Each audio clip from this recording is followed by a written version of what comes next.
Guys, நம்ம இந்த பதிவில் என்ன பார்க்க போகிறோம்னா ரோமியட் ஜூலியட் கதை தெரியுமா?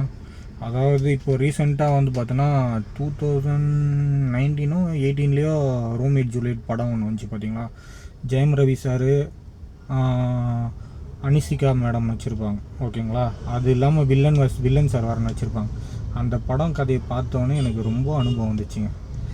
ஏன்னா அந்த படம் உண்மையாகவே ஒரு யூஸ்ஃபுல்லான படம் ஓகேங்களா. அதாவது அந்த கேரக்டரில் பார்த்திங்கன்னா அனிசிகா மேடம் வந்து பார்த்திங்கன்னா எப்படி இருப்பாங்கன்னா, ஒரு ஜெயம் ரவி சார் வந்து எப்படி தினமாக ஜிம்மில் வேலை செஞ்சுன்னு நார்மலாக மிடில் கிளாஸ் ஃபேமிலியில் இருப்பார் ஓகேங்களா. ஆனால் அவங்க மேடம் வந்து பார்த்திங்கன்னா ஒரு மிடில் கிளாஸில் இருந்துட்டு ஒரு பணக்கார வீட்டு பையனை பார்த்து கல்யாணம் பண்ணிக்கணும்னு ஆசைப்படுவாங்க. யாரையா? அனிசிகா மேடம் கல்யாணம் பண்ணிக்கலான்னு நினைக்கும்போது, உதாரணத்துக்கு இது இப்படியே சொல்கிறேன் பாருங்கள். இப்போ இருக்கிற நிலமை அப்படி தான் இருக்குது ஓகேங்களா. மிடில் கிளாஸ் ஃபேமிலியாக இருக்கிறவங்க மிடில் கிளாஸாக தான் இருக்காங்க, பணக்காரங்களாக இருக்கவங்க பணக்காரங்களாக தான் இருக்காங்க. எப்படின்னா முன்னெல்லாம் பார்த்திங்கன்னா உதாரணத்துக்கு ஒரு பொண்ணு பார்க்கணுன்னா அவங்க வீட்டில் வந்து அந்த காலத்தில் அப்பா அம்மா பார்த்து அப்போல்லாம் ஜாதகம்லாம் பார்க்கல. பொண்ணு பிடிச்சிருக்கா, ஓகே மாப்பிள்ளை பிடிச்சிருக்கா அப்படின்னு பார்த்து கல்யாணம் வச்சுட்டாங்க, பண்ணி வச்சுட்டாங்க ஓகேங்களா. அதுக்கப்புறம் பார்த்திங்கன்னா அதுக்கப்புறம் ஜென்ரேஷன் வந்து பார்த்திங்கன்னா ஜாதகம் எழுதி அதை வந்து பொருத்தம் பார்த்து 10 பொருத்தத்தில் 7 பொருத்தம் இருந்தாலும் பார்த்து அதுக்கப்புறம் வீட்டில் ஒருத்தர் வீட்டில் போய்ட்டு பார்த்து பேசி 6 மாதம் டைம் வாங்கி தட்டு மாற்றி அதுக்கப்புறம் 6 மாதம் டைம் வாங்கி அப்புறம் பொண்ணு மாப்பிள்ளை வீட்டில் நம்பர் ஷேர் பண்ணி அதுக்கப்புறம் ஒருத்தர் மீட் பண்ணக்கூடாது, ஃபோன்லேயே பேசிங்க. அதுக்கப்புறம் 1 வருஷம் மறுபடியும் டைம் வாங்கி அதுக்கப்புறம் கல்யாணம் பண்ணி தான் வைப்பாங்க ஓகேங்களா. ஒருத்தர் ஃபோட்டோ பார்த்து இவ்வளோ விஷயம் இருக்குது. ஆனால் இந்த ரோமியட் ஜூலியட் கதை பார்த்திங்களா, இன்றைக்கி இருக்கிற நிலமை பார்த்திங்கன்னா மிடில் கிளாஸாக தான் இருக்காங்க. பணக்கார வீட்டவங்க பணம் இருக்கவங்க பணக்காரங்களாக தான் இருக்காங்க ஓகேங்களா. ஆனால் மிடில் கிளாஸாக இருக்கவங்க பார்த்திங்கன்னா என்ன கேட்குறாங்கன்னா, நல்லா படிச்சிருக்காங்க ஓகேங்களா. பொதுவாக சொல்கிறேன் ஓகேங்களா, எங்கள் இதில் இருக்குது ஓகேங்களா. பொதுவாக சொல்கிறேன். அவங்க என்ன சொல்கிறாங்கன்னா, அதாவது நல்லா படிச்சிருக்காங்க ஓகேங்களா. நல்லா படிச்சிருந்து என்ன கேட்குறாங்கன்னா, எனக்கு வந்து நல்ல மாப்பிள்ளையாக வேணும், ப்ளஸ் வந்து சொத்து நிறைய இருக்கணும். பொண்ணுங்க கேட்குறாங்க ஓகேங்களா. சொத்து நிறைய இருக்கணும். அது இல்லாமல் பார்த்தீங்கன்னா அவங்க வீட்டில் வந்து நல்லா வசதியாக வாழணுமா ஓகேங்களா. நான் என்னன்றேன், இவ்வளோத்தையும் கேட்குறீங்க, நீங்கள் படிச்சிருக்கீங்க, அவங்களும் படிச்சிருக்கணுன்றாங்க ஓகேங்களா. அவங்களும் சொத்து நிறைய இருக்கணுன்றாங்க. இப்போ படித்த மாப்பிள்ளையே சொத்து இல்லாமல் இருக்காங்க நிறைய பேர். சில பேர் வேலை கிடச்சி வேலை இல்லாமல் இருக்காங்க. சில பேர் எப்படின்னா மிடில் கிளாஸாகவும் இருக்காங்க, பணம் இல்லாமல். இவ்வளோ பேர் இருக்காங்க. இதில் நீங்கள் நல்ல லைஃப் கிடச்சி அங்கே போய் செட்டில் ஆகி, இப்போ எப்படி ஜெயம் ரவி சார் மாதிரி தான் ஓகேங்களா, அங்கே போய் செட்டில் ஆகி அந்த அனுஷ்கா மேடம் கஷ்டப்படுவாங்க பார்த்தீங்களா. எனக்கு இந்த பண லைஃபே வேணாம் அப்படின்ட்டு கஷ்டப்பட்டு 2வது மிடில் கிளாஸ்க்கே வந்து ஜெயம் ரவியை கல்யாணம் பண்ணிப்பாங்க ஓகேங்களா. காதல் சொல்லி கல்யாணம், அதோட படத்தை முடிச்சிடுவாங்க. அந்த மாதிரி அந்த லைஃப் வேணாம், அந்த லைஃப்குள்ளே போனால் தான் நம்மளுக்கு தெரியும் எவ்வளோ கஷ்டம் இருக்குது, எவ்வளோ ஈஸி அப்படின்றது. நம்ம மிடில் கிளாஸாகவே இருந்துடலாம். ஏன்னா டெய்லி நிம்மதியான தூக்கம் கிடைக்கும், டெய்லி வேலைக்கு போனோமா டெய்லி வந்து நிம்மதியாக தூங்குவோம். கஷ்டம் நஷ்டம் இருக்க தான் செய்யுதுங்க, இல்லைன்னு சொல்லவே இல்லை.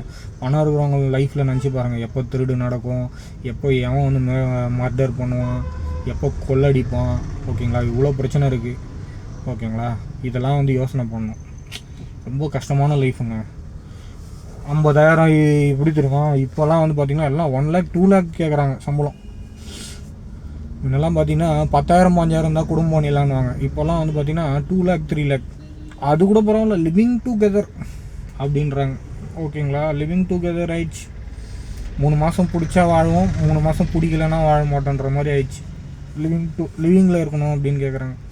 லவ் பண்ணி லிவிங்கில் இருந்துட்டு பிடிச்சா வாழ்வோம், பிடிக்கலன்னா விட்டு போயிடுங்க, வேறு ஒரு பையனை பார்த்துட்டு போயிடலான்றாங்க. 90s கிட்ஸ் தாங்க இருக்கிறதுலே உண்மையான நல்ல மனசு. ஒரு பொண்ணை பார்த்தோமா கடைசி வரலாம் அந்த பொண்ணு கவசமே வாழ்ந்து முடியலையா உயிரை விட்டுரும். அதுதான் 90s கிட்ஸ். 2K கிட்ஸ் மாதிரிலாம் நம்ம இல்லை. பார்க்குற பொண்ணு இந்த பொண்ணு இல்லைனா அடுத்த பொண்ணு இல்லைனா அடுத்த பொண்ணு அப்படிலாம் நம்ம பண்ண மாட்டோம். உங்களுக்கே தெரியும். ஒரே பொண்ணு என்னன்னா 30 வயசு ஆகுது, அப்பா அம்மாவை கோசம் வாழ்ந்துன்னுக்குறேன். எனக்கோசம் நான் வாழலை, இன்றைக்கும் அப்பா அம்மாவை கோசம் தான் வாழ்ந்துருக்கிறேன். ஏன்னா அப்பா அம்மா என்ன சொல்லுவாங்களோன்றதுக்கு தான் ஓகேங்களா. எதனா ஒரு பொண்ணை பார்த்து கூட்டின்னு போய் கல்யாணம் பண்ணிவிட்டு வீட்டில் சொல்கிறதுக்கு 5 நிமிஷம் ஆகாதுன்னு வச்சிங்களேன். ஆனால் அப்பா அம்மா மனசுக்கோசம் தான் இப்போ வரலாம் அப்பா அம்மா பார்த்து வைப்பாங்கன்னா அது 30 வயசு ஆயிடுச்சு, இதுக்கப்புறமும் பார்த்து வைக்கல. ஓகேங்களா, இதுதான் 90s கிட்ஸ். குடும்பத்தை பார்த்துக்கணும், அப்பா அம்மாவை பார்த்துக்கணும், அப்பா அம்மா என்ன சொல்லுவாங்க, அக்கம் பக்கம் என்ன சொல்லுவாங்க, சொந்தக்காரங்க என்ன சொல்லுவாங்க, இப்படியே பயந்து வாழ்ந்து இந்த லைஃப்பை விட்டு போக பிடிக்கல. வெளியில் எங்கேயுமே போக முடியல. என்ன பண்ணுறது, ஒரு பொண்ணுக்கிட்ட போய் ப்ரப்போஸ் பண்ணுறது கூட வாய் வர மாட்டேங்குது. இதுதான் 90s கிட்ஸ். ஆனால் உண்மையாக இருப்பாங்க 90s கிட்ஸ்லாம். பொய் சொல்ல மாட்டோம், இந்த மாதிரிலாம் ஏமாற்ற மாட்டோம் 2K கிட்ஸ் மாதிரி. ஓகேங்களா, ஒரு பொண்ணோட லைஃப்பை வந்து அவ்வளோ சீக்கிரம் வேஸ்ட் பண்ண மாட்டோம். ஓகேங்களா, ஆனால் என்னன்னா இந்த பொண்ணுங்க தான் புரிஞ்சிக்க மாட்டேங்குது. எனக்கு இவ்வளோ சம்பளம் வேணும் அவ்வளோ சம்பளம் வேணும்னு கல்யாணம் பண்ணின்னு இன்றைக்கும் நிறைய பேர் கஷ்டப்படுறாங்க. குடிகார மாப்பிள்ளை கிடச்சிட்டு எவ்வளோ என்னவோ சொல்கிறதுனே ஒன்றும் புரியல. ரொம்ப இருக்க ரொம்ப ஒஸ்ட்டுங்க. இந்த எப்படி சொல்கிறது, இந்த லைஃபே ரொம்ப ஒஸ்ட்டில் போயினுக்குது. வர அன்பு பாசம் எதுவுமே கிடையாது. ஒன்லி பணம், ஒன்லி மணி. நானும் மணி தான் இதுக்கப்புறம். இந்த பாசம் அன்புலாம் வைக்கவே கூடாது. ஓகேங்களா, நல்லா மணி சம்பாதிக்கணும், அவ்வளோதான். இவங்க சொல்கிற மாதிரி தான் நம்மளும் மாறிக்கணும், அவ்வளோதான். ஏன்னா அந்த மாதிரி தள்ளப்பட்டோங்க. போன ஜென்ரேஷன்லாம் பார்த்தோன்னா இவ்வளோ சொத்து கொடு அவ்வளோ வரதட்சணை கொடுன்னுலாம் கேட்க மாட்டாங்க. நீ ஏன் செய்கிறது இருந்தால் செய் அப்படின்னுவாங்க அப்போல்லாம். இன்றைக்கி என்னடா வரதட்சணை கொடுக்கலன்னா நம்ம கல்யாணம் பண்ணிட்டு வரதட்சணை கொடுக்கலன்னு கொடுமை பண்ணுறாங்க, மர்டர் பண்ணுறாங்க. எங்கே தான் போகுதுன்னே தெரியல. சரிதான். ஒரே அப்போல்லாம் வந்து டைவர்ஸ் கிடைக்கணும்னா ரொம்ப கஷ்டப்படுவாங்க. ஆனால் இப்போல்லாம் வந்து ஒரு வருஷத்துலேயே 2 டைவர்ஸ். ஓகேங்களா, அசால்ட்டாக ஈஸியாக வாங்கிட்டு போயிடுறாங்க. அப்போ வந்து லைஃப் எந்த அளவுக்கு மோசமாக போயிட்டுருக்குன்றது தெரில. எனக்கும் புரியல என்ன சொல்கிறதுன்னு. அதாவது எனக்கு என்ன தெரிஞ்சு தெரியுமா, ஒருத்தர் நல்லதோ கெட்டதோ கஷ்டமோ நஷ்டமோ ஒருத்தரை பார்த்து கல்யாணம் பண்ணிட்டோமா லைஃப் லாங் அவங்க தான் நம்மளுக்கு, அவங்க தான் நம்ம தான் அவங்களுக்கு. ஓகேங்களா, பணம் காசெல்லாம் வந்து வரும் போகும். ஓகேங்களா, எப்போனாலும் சம்பாதிச்சிக்கலாம். ஆனால் நிலையானது பார்த்திங்கன்னா நம்மளுக்குன்னு ஒரே ஒரு ஒய்ஃபு தான். ஏன்னா அவங்களுக்கோசம் தான் நம்ம இருக்கோம், நம்மளுக்கோசம் தான் அவங்க இருக்காங்க. ஏன் தெரியுமா நம்ம வாழ்க்கை துணையாக தேர்ந்தெடுக்கிறோம்?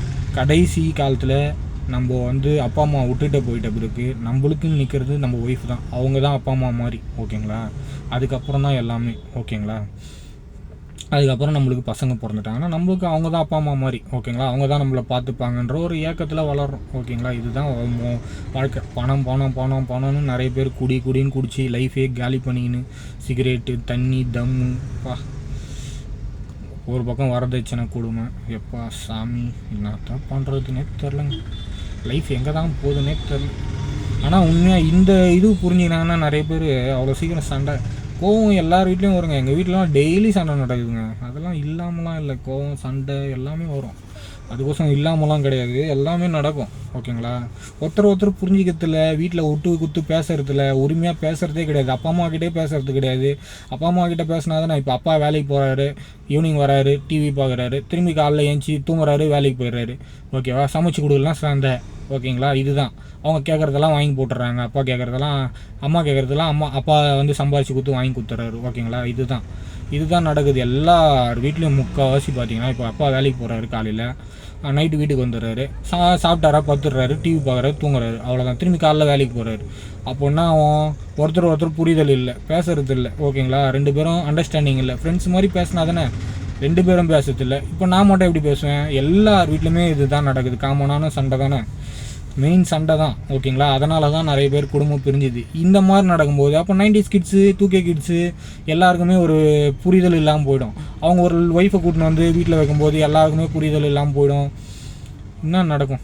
பிரச்சனை தான் நடக்கும், சண்டை தான் நடக்கும். அப்புறம் சீக்கிரமாக பிரிஞ்சிருவாங்க. ஒரு வருஷம் இல்லை, கல்யாணம் பண்ணி 1 மாதத்துலேயே பிரிய வாய்ப்பு இருக்குது. மெயின் பிரச்சனை பார்த்தா பணம் இல்லை. ஓகேங்களா, இன்னைக்கு 10,000 சம்பாரிச்சேன்னா கூட ஒரு வாடகை, இப்போது நீ ஒரு பொண்ணை பார்த்து கூட்டின்னு வந்துடுறேன், உங்ககிட்ட 10 பைசா இல்லை, வாடகை வீட்டில் இட்டுன்னு வந்து கூட்டின்னு வந்து ஒரு வருஷம் கம்பல்சரி 3 வருஷம் 4 வருஷம் ஆகும் நீ சம்பாரித்து அந்த நிலைமைக்கு மேலே வரத்துக்கு. அதுக்குள்ளே வயிற்றில் குழந்தை நின்றுடுச்சுன்னா அந்த குழந்தையும் பார்க்கணும், ஒய்ஃபையும் பார்த்துக்கணும், சம்பாரித்து இவங்களையும் பார்த்துக்கணும், அவங்களையும் பார்த்துக்கணும், வீட்டு வாடகையும் பார்க்கணும், கரண்ட் பில்லையும் கட்டணும், எல்லா செலவும் நம்ம பார்த்துக்கணும். ஒரு அதாவது வீட்டை விட்டு வந்துட்டேன்னா, ஓகேவா, 90s கிட்ஸாக இருந்தாலும் 2K கிட்ஸாக இருந்தாலும் இதுதான். ஒரு வீட்டை விட்டு வந்துட்டேன்னா நீ போய்ட்டு ஒரு கல்யாணம் பண்ணி லவ் பண்ணி ஒரு பொண்ணை கல்யாணம் பண்ணி டேரெக்டாக வீட்டுக்கு கூட்டின்னு வர முடியாது. வீட்டுக்கு கூட்டின்னு வந்தால் வீட்டை விட்டு தொத்திடுவாங்க. ஓகேங்களா, வீட்டை விட்டு தொத்திட்டாங்கன்னா நீங்கள் வெளியில் போயிட்டு உங்களை எந்த டிஸ்டர்பன்ஸும் பண்ணாமல் இருந்தாங்கன்னா நீங்கள் வாழ கற்றுக்குனீங்கன்னா அதுக்கப்புறம் படிப்படியாக முன்னேறி வந்துட்டிங்கன்னா நீங்கள் லைஃப்பில் செட்டில்டு. ஆனால் அதுக்குள்ளே உங்கள் ஒய்ஃபு என்கிட்ட பணம் இல்லை நான் விட்டுட்டு போகிறேன்னு போயிட்டாங்கன்னா நீங்கள் ஒரு பக்கம் லைஃப்பை முடிச்சுக்கிட்டு சரக்கு அடிச்சுக்கிட்டு இப்படியே சுற்ற வேண்டியது தான். அவங்க ஒரு பக்கம் போயிடுவாங்க, அவங்க அடுத்த மேரேஜ் பண்ணிட்டு போயிடுவாங்க. அவ்வளோதான் வாழ்க்கை. இதாங்க வாழ்க்கை. ஒருத்தர் புரிதல் இல்லை, அதுதான் மெயின் பிரச்சனை. புரிஞ்சுன்னு வாழ்ந்தால் ஈஸியாக எல்லாமே நடக்கும். மெச்சூரிட்டி இல்லாமல் ஒரு உலகன்ற மாதிரி ஈஸியாக புரிஞ்சுன்னு வந்தால் எல்லாமே நடக்கணும். யார் மனுஷனா கஷ்டப்படுத்துகிற மாதிரி பேசியிருந்தா சாரிங்க.